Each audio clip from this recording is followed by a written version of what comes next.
New York, 1985. The Mafia was at its peak, a shadowy empire of power and violence, but in the midst of all the power struggles, one crime would change everything. The assassination of Paul Castellano. On December 16th, 1985, Paul Castellano, the boss of the Gambino family, was murdered in a hit that would rock the Mafia world. The man behind the murder was none other than his underboss, John Gotti. John Gotti's story began far from the glittering world of organized crime.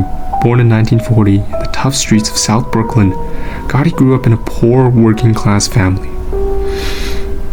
His father, a day laborer, struggled to make ends meet, while his mother cared for the family at home. Raised in a neighborhood steeped in hardship, Gotti's early life was defined by the struggles of survival. The world around him was one of constant financial instability and, at times, violence. But it was that constant presence of a crime that would leave the most lasting impact on Gotti's path.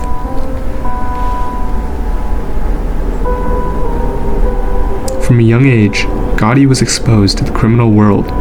By the time he was 18, he had already been arrested multiple times for petty offenses. His early run-ins with the law were nothing compared to what awaited him, though. It was the allure of power and wealth that would draw him deeper into the shadows. As he grew older, Gotti's ambition led him straight to the Mafia. He quickly rose through the ranks of the Gambino family, starting with small-time rackets before securing a spot as an influential figure in organized crime. By 1985, Gotti wasn't just another soldier.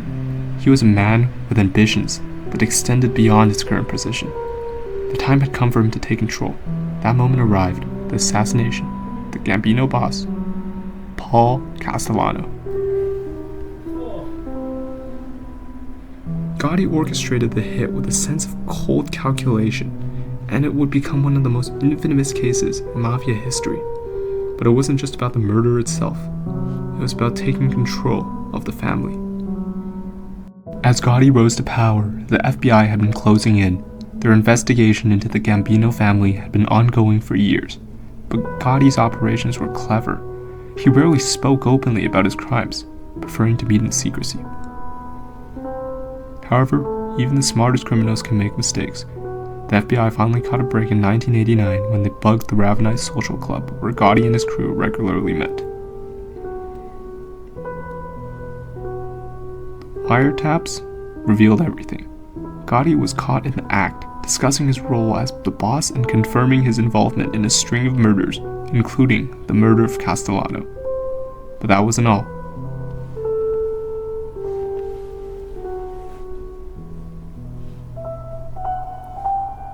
In 1992, Gotti finally faced his day in court.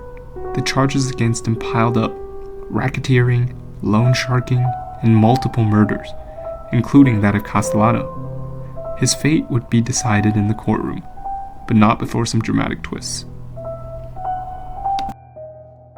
The prosecution's case was built on wiretap evidence and the testimony of Sammy Gravano, who, disillusioned with Gotti, turned against him and became the star witness. Gravano's testimony would prove to be the key to Gotti's downfall. Gravano was not just any witness. He was a high-ranking member of the Gambino family, and his testimony laid bare the inner workings of the Mafia, including Gotti's direct role in the murder of Castellano. It was a betrayal that would shake the very foundation of the mob.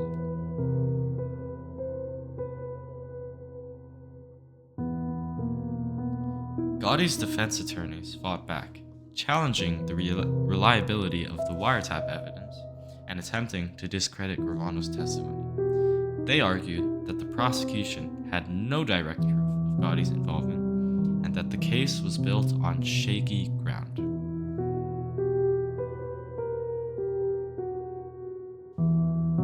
Despite their efforts, the jury was convinced. After a lengthy trial, Gotti was found guilty on all charges. The Teflon Don had finally been caught. Gotti's conviction was a landmark victory for law enforcement. The mafia's grip on New York was weakening, and Gotti's downfall sent a powerful message that no one, no matter how powerful, was beyond the reach of the law. John Gotti was sentenced to life in prison without the possibility of parole. His reign as the boss of the Gambino family was over, but his legacy would endure, fueling public fascination with the man known as the Teflon Don. Even from behind bars, Gotti retained control of the family. His son, John Jr., and his brother, Peter, carried out his orders. But despite the mafia's best efforts to continue, their grip on New York had been shattered.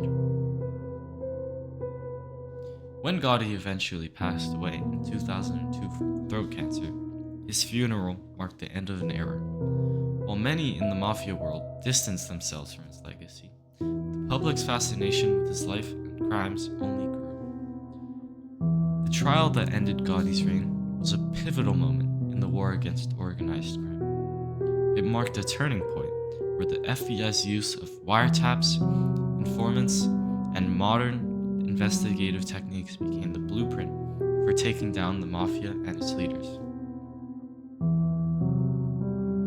John Gotti's life was a testament to the corrupting influence of power, violence, and ambition. But in the end, it was the very systems he thought he could outsmart that led to his eventual downfall. His legacy remains a reminder. Even the most feared criminals will fall.